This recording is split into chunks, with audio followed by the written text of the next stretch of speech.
Bienvenidos amigos a su programa de Libro de Cielo, volumen 13, con el doctor Salvador Tomasini, Alejandro Carrega y una servidora, Elvi Carrión. Sí, hola, buenas tardes. Hola amigos, buenas tardes.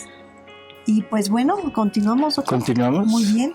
Es la lectura 1336 de noviembre 26 de 1921. Concentración de la finalidad de la creación, redención y glorificación. Estaba pensando en lo que está escrito el pasado día 19 y decía entre mí, ¿cómo puede ser posible que después de mi mamá pueda ser yo el segundo apoyo? Y mi dulce Jesús, atrayéndome a él dentro de una luz inmensa, me ha dicho: Hija mía, ¿por qué lo dudas? ¿Cuál es el motivo? Y yo, mi gran miseria. Y él: Esto hazlo a un lado. Y además, si no te elegí a ti, ciertamente debía elegir a otra de la familia humana, porque ésta se rebeló a mi voluntad. Y con el rebelarse, me quitó la finalidad de la gloria y del honor que la creación debía darme. Por lo tanto, otra de la misma familia humana, con tener una continua conexión con mi querer, convivir más con mi voluntad que con la suya, abrazando todo en mi querer, debía elevarse sobre todo para poner a los pies de mi trono la gloria, el honor, el amor que todos los demás no me han dado. Única finalidad de la creación fue que todos cumplieran mi querer. No fue que el hombre hiciera cosas grandes. Más bien, estas las veo como una nada y con desprecio si no son frutos de mi voluntad. Y por eso, muchas obras en su mejor momento se deshacen, porque la vida de mi voluntad no estaba dentro. Entonces el hombre, habiendo roto su voluntad con la mía, me destruyó lo más bello, la finalidad para la que lo había creado. Yo creo que vale la pena poner el punto en lo primero que dice. ¿Por qué dudas? ¿Sí?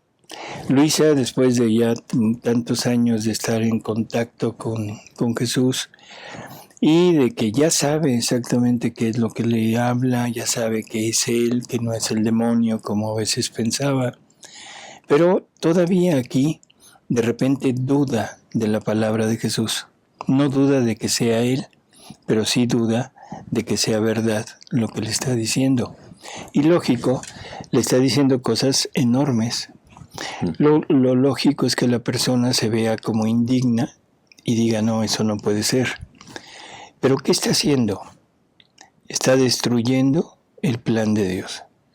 Sin más ni más.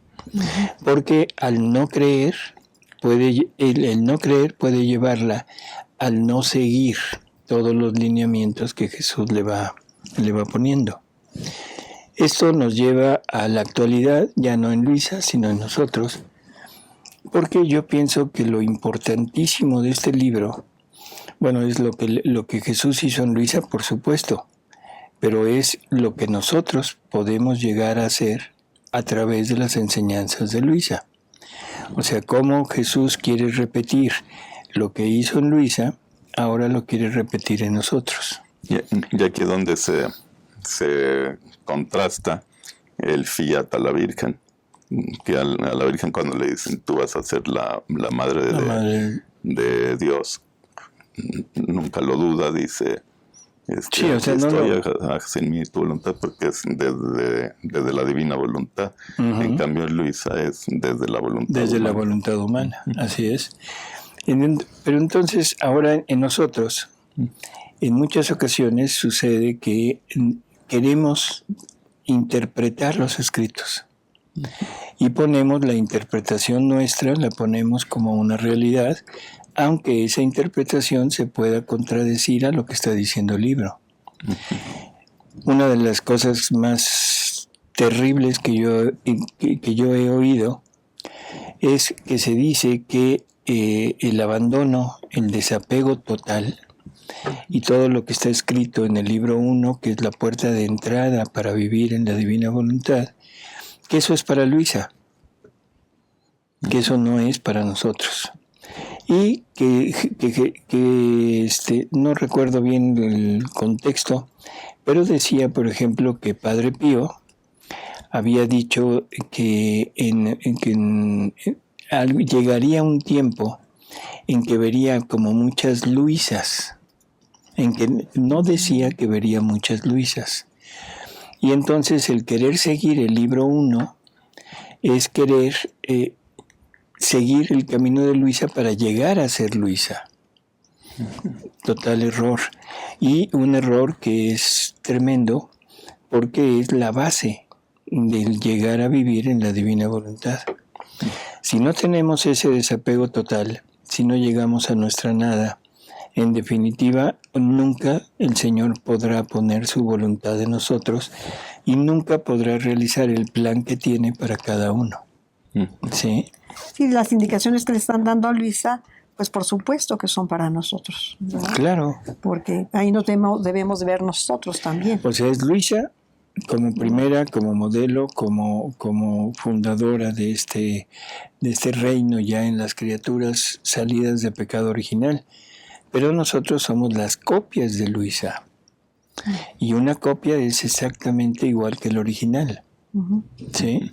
Así que es muy interesante cómo a estas alturas todavía Luisa, cuando le dicen cosas tan grandes como la que le está diciendo, de repente duda. Y duda por verse su miseria, su nada. Y ante lo que le están ofreciendo, ella dice, no puede ser. Es una duda razonable, es una duda puesta en la miseria de ella. En la actualidad hay personas que ponen las dudas, pero las ponen sobre su acervo cultural y sobre su acervo teológico y dicen, es que eso no puede ser. Y entonces desmienten la palabra de Jesús y lo acomodan a su modo de pensar. Pero no se dan cuenta que en ese acomodo lo que está sucediendo es que están impidiendo la entrada.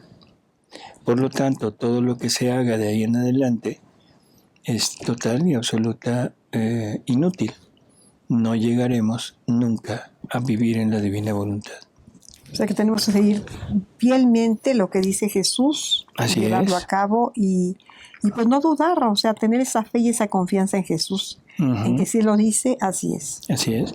Y luego lo que dice ahorita en lo que acaban de leer, la finalidad única de la creación es que todos vivieran de su querer. No es que Luisa viva, es que todos vivan. Y para vivir en el querer divino, todos necesitamos seguir el desapego que Luisa tuvo. Entonces el hombre, habiendo roto su voluntad con la mía, me destruyó lo más bello, la finalidad para la que lo había creado. Él se arruinó completamente y me negó todos los derechos que me debía dar como a su creador. Pero mis obras llevan el sello de lo eterno, y mi infinita sabiduría y mi eterno amor no podían dejar la obra de la creación sin sus efectos y los derechos que me correspondían. He aquí el porqué de la redención. Quise expiar con tantas penas las culpas del hombre, y con no hacer jamás mi voluntad, sino siempre la de la divinidad, y aun en las cosas más pequeñas, como el respirar, el mirar, el hablar, etc., mi humanidad no se movía, ni tenía vida si no era animada por la voluntad de mi Padre. Me habría contentado con morir miles de veces antes que dar un respiro sin su querer. Con esto... Perdón, ese es otro punto, ¿no? Este es el sacrificio de los sacrificios, que es un sacrificio de atención, de mantener siempre la atención fija en todos los actos que estamos haciendo, para que incluso los actos más mínimos estén todos ordenados en la divina voluntad y nunca dejar suelta nuestra atención, porque en el momento que la soltemos, en ese momento la voluntad humana entra. ¿Sí? Por eso es que vivir en la divina voluntad es el sacrificio de los sacrificios, porque requiere una atención constante, continua, de siempre estar haciendo el mismo acto. Y ahí nos vamos a unificar prácticamente con el acto único de Dios. O sea, está fijo en hacer un solo acto, que todo sea hecho en la divina voluntad. Y no importa lo que hagamos, o sea, el efecto de ese acto en realidad no tiene significado, pero el efecto debe ser darle vida a la divina voluntad en el acto. Por lo tanto, un respiro, un parpadeo, es igual que hacer una fundación de una obra, de una congregación religiosa o algo. Es exactamente igual. Lo mismo vale un parpadeo de una persona, de un indigente, que viviera en la divina voluntad, que la obra más grande que pueda hacer el Papa. ¿Sí? O sea, el Papa, por mucho realce, por mucho que tenga, o sea, si él viviera en divina voluntad, la obra más grande tiene el mismo valor que el parpadeo del indigente. Y si el Papa lo hace en voluntad humana, entonces el parpadeo del indigente es mucho más grande que la obra más grande que puede hacer el Papa. ¿Sí? Con esto anudé de nuevo la voluntad humana con la divina, y en mi persona, siendo yo verdadero hombre y verdadero Dios, daba a mi Padre toda la gloria y los derechos que le correspondían. Pero mi querer y mi amor no quieren estar solos en mis obras, quieren hacer otras imágenes semejantes a mí, y habiendo mi humanidad rehecho la finalidad de la creación, vi por la ingratitud del hombre peligrar la finalidad de la redención, y para muchos quedar casi arruinada. Por esto, para hacer que la redención me diera gloria completa y me diera todos los derechos que se me debían, tomé otra criatura de la familia humana, la cual fue mi mamá, copia fiel de mi vida, en quien mi voluntad se conservaba íntegra, y concentré en ella todos los frutos de la redención. Así puse a salvo la finalidad de la creación y redención, y mi mamá, si ninguno hubiese aprovechado la redención, me daría a ella todo lo que las criaturas me habrían dado. Este es otro punto que a veces nos resulta medio nebuloso, ¿no?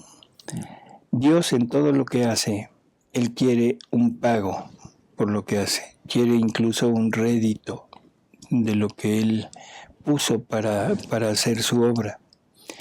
Y todo lo concentra en una persona para que esa persona le pueda corresponder a nombre de toda la humanidad. Porque si la humanidad, la familia humana, no le corresponde, Dios no se puede quedar con un débito. Con un déficit. Con un déficit. Tiene que tener totalmente el pago completo. Por eso es la necesidad de concentrar todo en uno y de llevar a cabo su obra siempre en uno. La creación, ¿en dónde la pone? En la humanidad, en su humanidad. La redención, ¿en dónde la pone? En la Virgen. Y el reino de la divina voluntad, o sea, este reino que es la finalidad de la creación, lo pone en Luisa. Y los tres, la humanidad de Jesús, la humanidad de María y la humanidad de Luisa, corresponden a todo lo que les fue dado y pagan a nombre de toda la familia humana. Así que esto es necesario entenderlo por muchas razones, o sea, pero lo vamos a ir viendo conforme se vayan presentando las lecturas, pero es necesario entender que todo eso se lleva a cabo con uno. Y también en la criatura que vive en la divina voluntad, también igualmente tiene que pagar igual que como esas criaturas, no como persona única que en ella se concentra todo, pero ya como depositaria de la divina voluntad ya tiene que dar por todo y por todo. Por eso ya te unes a lo que hicieron tanto la humanidad de Jesús como la humanidad de María como la humanidad de Luisa. Ya no está en juego el si se pone la obra a disposición de todos o no. O sea, ya está. y está dado para todos. Ahora, me toca primero corresponder por mí y después, a través de esta divina voluntad, tomar toda la humanidad y corresponder por toda la humanidad a lo que Dios ha hecho. Es como dice que haremos cielos nuevos, pero sin deshacer los cielos anteriores. O sea, cada cielo que se va formando es completo y es un cielo nuevo completo y así. Digo, para no dejar en déficit el cielo anterior. No. Así como si fuéramos haciendo más chiquito a Dios. No. Las obras de Dios permanecerán eternamente. Así que lo que Él puso en un principio queda. Pero lo nuevo que se va a ir formando a partir de los actos de las criaturas, eso es un agregado. Es un agregado que dará gloria, pero Él tiene que cobrar lo nuevo que está poniendo. Y lo anterior es como camino para llegar a esto. No es que sea otra cosa, sino es camino. No es finalidad, sino es camino. Así es. Ahora vengo a ti. Yo era verdadero hombre y verdadero Dios. Mi querida mamá era inocente y santa, y nuestro amor nos llevó más allá. Queríamos otra criatura que, concebida como todos los demás hijos de los hombres, tomara el tercer puesto a mi lado. No estaba contento de que solo yo y mi mamá fuéramos íntegros con la voluntad divina. Queríamos a los otros hijos, que a nombre de todos, viviendo en pleno acuerdo con nuestra voluntad, nos dieran gloria y amor divino por todos. Por eso te llamé a ti, Ave Eterno, cuando nada existía aún acá abajo. Y así como cortejaba a mi querida mamá, deleitándome, acariciándola y haciendo llover sobre ella a torrentes todos los bienes de la divinidad, así te cortejaba a ti, te acariciaba, y los torrentes que llovían sobre mi mamá te inundaban a ti, por cuanto eras capaz de contener, y te preparaban, te prevenían, y embelleciéndote te daban la gracia de que mi voluntad fuera íntegra en ti, y que no la tuya, sino la mía, animara aún tus más pequeños actos. En cada acto tuyo corría mi vida, mi querer y todo mi amor. Qué contento, cuántas alegrías no sentía yo. He aquí por qué te llamo segundo apoyo después de mi mamá. No sobre de ti me apoyaba, porque tú eras nada y no podía apoyarme, sino sobre mi voluntad que tú debías contener. Ese es otro punto que es necesario comprender perfectamente, ¿no? Lo hemos tocado en el punto de que Dios ama lo que Él ha puesto de Él en nosotros. O sea, suena, no sé, no suena mal el hecho de decir que Dios no me ama en sentido personal. O sea, a mí como no sé cómo decirlo, como objeto, como ropaje de su vida. Dios me ama en la medida que yo acepto lo que Él me quiere dar. Y en la medida que Él encuentra esa vida que Él quiere poner en mí, es el amor que me va a tener. Entonces, eso es en el amor.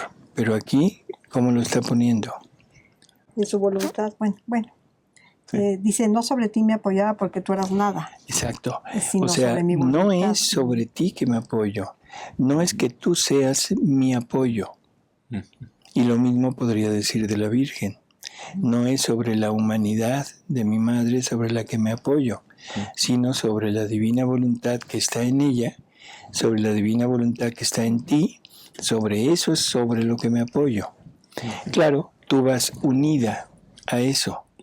Por lo tanto, el amor y todo lo que yo tengo hacia eso te llega a ti y lo pongo a través de ti. Pero si la divinidad, si tú rechazas esta vida, ese amor que te tengo ya no está. ¿Por qué? Porque ya te quitaste lo que yo amaba. Sí, nos ama desde el primer momento que somos creados porque somos un proyecto. Así es. Y mientras seamos ese proyecto que va a llegar a ser Dios, somos totalmente amados. En el momento que uno no acepta Claro. nada de Dios y que queda condenado ese, pues ya lo que quedó. En ese momento ya, En ese momento ya no. ya no hay esperanza. Ujú. Ya no hay la esperanza de que puedes cambiar. Y entonces ya no. Sí, y lo que estaba pensando, la Virgen, por ejemplo, toma el fiat muy fácil. El fiat para Jesús pues también es muy fácil. Y para Luisa es difícil porque ella todavía no tiene la voluntad. Y sin la voluntad divina, el fiat es muy pesado para la voluntad humana, yo me imagino. Ujú. Y para la voluntad divina no. Entonces lo tenemos que cargar en lo que llega a instalarse la voluntad divina en nosotros para que ya no nos pese tanto ese fiat, Así no es. nos aplaste todos nuestros... Y es todo el sufrimiento que ocasiona, todo el desapego, todo el abandono en Dios, porque es desde nuestra voluntad. Sí, Ya cuando entra la divina voluntad, entonces las cosas se aligeran. sí, Y conforme la criatura va aceptando esa divina voluntad y la va conteniendo en sí, va teniendo más valor para Jesús. Ujú, Puede decir, claro. porque ya se está reflejando él ahí, él ya está viéndose él ahí. Y entre más crezca esa imagen, entre más tome la criatura de él, más es el amor, porque se encuentra más, no sé si decir la palabra completo, pero es más lo que tiene de él, más la ama. Claro. Usted puso un ejemplo un día de que, a lo mejor no sé si valga la pena decirlo aquí, pero todo lo de Dios pues es infinitamente perfecto y maravilloso, toda la divina voluntad. Entonces, mientras más lo contenga la criatura, es como una criatura. Si no la tiene, pues es como un contenedor vacío. Y si conforme la va teniendo, pues ese contenido se va llenando. A lo mejor al principio, pues los pocos conocimientos como si fuera plata y después como si fuera oro puro. Entonces es como, se va a ir también raro, tiene más valor esa persona para Jesús porque él ve lo suyo ahí, ¿no? Ujú. Muy bien. Sí, así es. Muy bien. Que usted dio ese ejemplo un día. Uh-huh. dice, mi voluntad es vida y quien la posee la vida y puede sostener al autor de la misma vida. Entonces, así como en mí concentré la finalidad de la creación, en mi mamá concentré los frutos de la redención. Así en ti concentré la finalidad de la gloria, como si en todos fuera íntegro mi querer. Y de aquí vendrá la corte de las otras criaturas. No terminarán las generaciones si no obtengo mi intento. Entonces yo, asombrada, he dicho, amor mío, ¿es posible que tu voluntad esté íntegra en mí y que en toda mi vida no haya habido ninguna rotura entre tu voluntad y la mía? Parece que te burlas de mí. Y Jesús, con acento más dulce aún, No bromeo. Es verdad que no ha habido ruptura. A lo más leves lesiones alguna vez, pero mi amor como fuerte cemento ha reparado estas lesiones y ha hecho aún más fuerte la integridad. Yo he estado a guardia de cada acto tuyo y rápidamente hacía correr mi querer a su punto de honor en cada uno de ellos. Yo sabía que muchas gracias se necesitaban, debiendo hacer el más grande milagro que existe en el mundo, como es el vivir continuado en mi querer, en que el alma debe absorber a todo un Dios en su acto, para darlo de nuevo íntegro como lo ha absorbido. ahí está. ¿Qué se necesita para llegar a vivir en esto? Pues ¿Qué dice Jesús? dice, debiendo ser el más grande milagro que existe Bueno, en el sí. mundo. Uh-huh. Sí, pero ¿qué le da a Luisa? Pues le da muchas gracias. Pero no gracias, Diego y Luisa, gracias. No, muchas Sino gracias. le da grandes gracias para que ella pueda entender y sostener ese abandono total y ese desapego total. Y una vez que ya lo tiene, entonces ahora, ¿qué es lo que sucede? Sí, dice, yo sabía que muchas gracias se necesitaban, o sea, que para poder todos vivir. necesitamos muchas gracias. Todos necesitamos muchas gracias, no Pues es nada más. la Si Luisa continuidad. necesitaba, nosotros Mucho mucho más, ¿no? Pues necesita la continuidad. Porque se de necesita querer. que sea continuo. Ujú. O sea, que no haya ruptura para nada. Y ahí entra otra vez lo que comentábamos del sacrificio de la atención. Cada vez que mi atención se dispersa, entra inmediatamente mi voluntad. ¿Sí?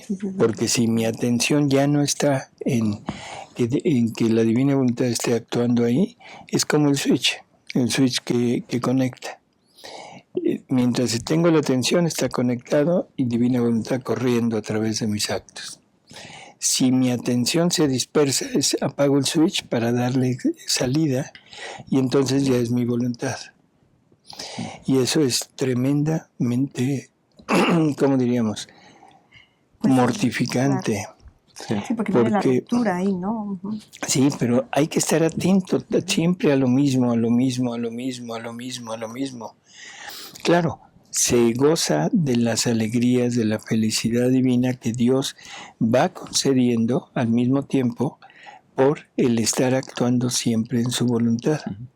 Pero eso no quita el sufrimiento. Y llegará un momento en que esa distracción no impedirá que sigamos en la divina voluntad. Claro. El switch va a seguir prendido. Cuando la distracción sea involuntaria, o sea, dice Jesús, cuando sea por debilidad, o sea, debilidad de la naturaleza humana, que no sea voluntaria o que no sea producto de un ¿cómo decirlo? De un no me interesa seguir haciéndolo. Aunque yo no diga no, pero decir, me voy a desatender un momento para descansar. Sí. En ese momento, Dios ya no suple. ¿Sí? Mientras sea por debilidad o una cosa involuntaria totalmente, Él suple. Pero si no es así... Es como aquí dice con Luisa, cuando de repente ve algo leve, como fuerte cemento, yo reparar esas lesiones. Esas lesiones, ¿no? Así es. Y por eso Luisa dice, ¿cómo es que nunca ha habido separación? Y entonces Jesús le dice, una que otra fisurita, claro. Pero ya se reparó, mi amor la repara. Lo mismo va a ser con nosotros, ¿no? Pero si la atención debemos estar atentos, y eso... Pues eso es darle muerte a todo lo tuyo. A todo lo exacto. A todo lo tuyo. Así es. Así que el trabajo es la atención. Seguimos. Que se dice fácil, pero... Sí, porque Pablo decía que teníamos el hombre viejo, pero yo siento que voy cargando un cadáver. Y a veces se me revive. A veces es zombie. Es lo peor cuando se revive cada vez. Bueno. Pesa mucho. En que el alma debe absorber a todo un Dios en su acto para darlo de nuevo íntegro como lo ha absorbido, y luego absorberlo de nuevo. Por eso sobrepasa al mismo milagro de la Eucaristía, donde los accidentes no tienen razón ni voluntad. Lo que acabas de decir, Alejandro, es tremendo, ¿eh? Lo dijo Jesús. Sí, bueno, sí, pero digo, hay que entender que para nosotros, miembros de una iglesia eucarística, esto que acaba de decir Jesús es a veces escandaloso. ¿Sí? A ver, repítelo, por favor. Vamos a provocar más escándalo. Dice, y luego absorberlo de nuevo. No, pero un poquito antes. Dice, ¿cómo es el vivir continuado en mi querer? En que el alma debe absorber a todo un Dios en su acto para darlo de nuevo íntegro como lo ha absorbido. Y luego absorberlo de nuevo. Por eso sobrepasa al mismo milagro de la Eucaristía. ¿Por qué? Pues porque la Eucaristía nada más dura 15 minutos después de tomarla. Ahí está Dios con nosotros. Y esto, como es un acto continuado, continuo, si no se pierde la atención, pues es tener pues no tenerlo, es estar con Y darle movimiento Dios a todo el Jesús. Por tiempo. eso, porque es que la hostia no le da nada. O sea, en la hostia está el milagro de la transubstanciación. Inmenso, sí, ahí está Jesús, sí, pero la hostia no le corresponde. Y la hostia sirve simplemente de vehículo para llegar a nosotros, pero llega como medicamento, llega como medicina, llega como un alimento de emergencia para conservarnos la vida. Pero el acto continuado ya en la divina voluntad hace que la vida de Jesús se forme en nosotros. Y ahora nosotros servimos como hostias, pero una hostia que le va a corresponder en gloria, en amor, en alabanza, en todo, pero con la misma intensidad de la que Él nos da. Por eso es que esto supera con mucho a la misma Eucaristía. Porque Sí, lo dice. estamos haciendo trabajar continuamente, pues entonces, decir, a Jesús en nosotros y la hostia no. La hostia, pues es como algo muerto. Por eso, la hostia es simplemente el vehículo, pero como nosotros no tenemos lo necesario para que Jesús permanezca en nosotros y obre en nosotros, entonces Jesús tiene que partir. ¿Sí? Y se quedó el milagro eucarístico, se quedó simplemente en la presencia temporal de Jesús, sin obrar, sin actuar, sin dar nada más que su presencia y su sufrimiento, porque está repitiendo su pasión. Pero hasta ahí. Ahora, en la divina voluntad, el alma llega, lo absorbe en ella y le da vida en ella. Es un Jesús que ya no se separa, es un Jesús que empieza a actuar y es un Jesús que a través de cada acto de la criatura multiplica su propia vida para aumentar la cantidad de gracias, la cantidad de dones, de todo lo que Él nos consiguió en la redención, para hacernos más fuerza a toda la familia humana para convertirnos. Entonces creo que si se entiende así, entenderemos que el vivir en la divina voluntad es más que la misma Eucaristía. Pero ojo, eso no quiere decir que ya no comulguemos, Sí.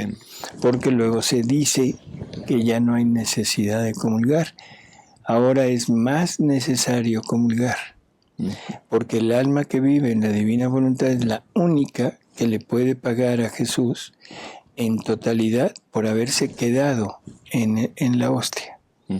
Y entonces es él quien puede corresponder y quien puede darle el amor, la gloria, la alabanza que requiere por toda la familia humana. Así que la comunión nunca se podrá quedar. Claro. Aparte ahí, pues tiene mucho valor porque entonces nos unimos a Jesús en la Eucaristía y estamos con Él en todo ese proceso eucarístico de toda su pasión. Y pues estamos también reparando y estamos junto con Él haciendo todo lo que Él está haciendo ahí, inclusive sufriendo las consagraciones que Él sufre si nos unimos a Él en esa. Entonces la misa cobra una importancia tremenda, ¿no? En la divina voluntad. Así es. Y la gente que llegue a vivir en el querer divino ya está siendo comulgada ahorita, está en la Eucaristía con Jesús. Wow. Pues sí, o sea, concurres junto con Él, lo acompañas y lo acompañas incluso en el momento en que las criaturas lo reciben, para darle el honor, la gloria, el amor que las criaturas deberían de darle, para cubrirlo de las faltas o de los pecados que pudiera tener la persona y que pudieran lesionar a este Jesús que está entrando en ellos, ¿no? Así que sí, así es. Eso es tremendo. Lo que acaba de decir Alejandro es tremendo. Pero también lo dijo Jesús. Sí, ya lo sé. Bueno, entonces lo que dijo Jesús es tremendo. Sí. Sí, porque en cada Pero- hostia le estamos, a la hora de estarnos sufriendo las consagraciones que él sufre, estamos haciendo que él encuentre nuestra vida en cada hostia consagrada. Entonces, pues sí, es un valor tremendo, ¿no? Entonces, pues sí, esto es enorme. Bueno, a ver, seguimos. A ver qué más nos dice Alejandro. Bueno, Jesús a través de Alejandro. Dice, por eso sobrepasa el mismo milagro de la Eucaristía, donde los accidentes no tienen razón ni voluntad, ni deseos que puedan oponerse a mi vida sacramental. Ujú. Así que nada pone la hostia, todo el obrar es mío. Si lo quiero, lo hago. En cambio, para realizar el milagro de vivir en mi querer, debo plegar una razón, una voluntad humana, un deseo, un amor puramente libre. ¿Y cuánto no se necesita? Por eso abundan almas que comulgan y participan en el milagro de la Eucaristía, porque para esto se sacrifican menos, pero debiéndose sacrificar más en el hacer que se realice el milagro de que mi voluntad tenga vida en ellas, poquísimas son las que se disponen. Ese es otro Así punto es. interesantísimo, ¿no? Ujú. O sea, son pocos los que se disponen al sacrificio total que pide la divina voluntad. Para ir a comulgar, pues en realidad no hay mucho problema. Pero para llegar a esto es tremendo, ¿no? Porque aquí pide todo Jesús. Aquí es todo, Todo. todo, todo, Todo. todo. No hay medias entregas, medias tintas. Así que bueno, pues esperemos que no seamos de los muchos, sino que seamos de los pocos. Del camino angosto. Así es. A mí me encanta la manera de hablar de Jesús, porque dice las cosas con una naturalidad y una llaneza tan franca que se adecua al lenguaje nuestro, ¿no? Él dice que muchas almas le han prometido, quién sabe qué tanto le han prometido, pero que a la hora de la hora, o sea, a la hora del día de la verdad, a ver, ¿me vas a cumplir? A esa hora se echan para atrás. ¿Qué quiere decir se echan para atrás? Pues que esperemos que no seamos nosotros de Bueno, los que sí, se ya echan lo para sé. atrás. Pero ¿qué quiere decir? En lenguaje popular, Sí, pues que pues el que lenguaje no. popular que se rajan. ¿no? que se rajan, Que se rajan. que se rajan. O sea, es una palabra, no sé si se usa en otros lugares, pero aquí en México, alguien que se echa para atrás se le dice eres un rajón. Y entonces, esto es lo que Jesús le dice a Luisa. Tanto me han prometido, pero a la hora de la hora se echan para atrás. Y bueno, y cuando uno está empezando a conocer la divina voluntad y que no sabe todo lo que Jesús le va a pedir a uno, pero luego lo va envolviendo con esas palabras de estar describiendo el querer divino, la divina voluntad, que llega un momento en que uno ya no quiere salirse de ahí, por más sacrificio que haya que hacer. Ya lo único que quiere es uno entrar más y más y más. Así es, porque para el alma dispuesta, o sea, en la medida que va penetrando, va teniendo, por una parte, el dolor, el sufrimiento del abandono y del desapego, pero por otra, Dios le empieza a comunicar su felicidad, sus alegrías. O sea, va mediado. Se sufre, pero al mismo tiempo se goza la parte celestial. Y eso es lo que anima al alma no solo a querer seguir viviendo, sino anima al alma a querer seguir sufriendo. Y por eso Luisa le dice a Jesús en algunas ocasiones, oye, siento que ya no me quieres, ya no me haces sufrir. Parece mexicano. Sí, parece película mexicana de charros mexicanos, con la mujer diciéndole, ya no me pegas. Bueno, Ya no me quieres, pero no me pegas. En fin, así son nuestras películas. Bueno, eran, ya no. Eran. Entonces, bueno, pues creo que ha sido una lectura muy, muy enriquecedora, Sí, muy. porque en realidad nos muestra un panorama totalmente real de lo que es la vida en la divina voluntad, de que no es nada más todo dulzura, sino es sacrificio. Así que bueno, pues podemos decir que nos tardamos un poquito en ella, pero creo que vale la pena. Sí, claro que sí. Sí, muy hermoso. Así es. Y pues amigos, muchas gracias por estar con nosotros. El día de hoy nada más una lectura para que no crean que abusamos de ustedes. Pero esperamos que la relean. Para que la podamos digerir. Sí, Así exactamente. Y pues estar dispuestos a sufrir, ¿no, doctor? Porque en la divina voluntad del sufrir es gozo. Así es. Entonces, pues a deleitarnos con el sufrir en la divina voluntad. Así es. Hasta luego. Hasta luego, amigos. Hasta luego. Gracias.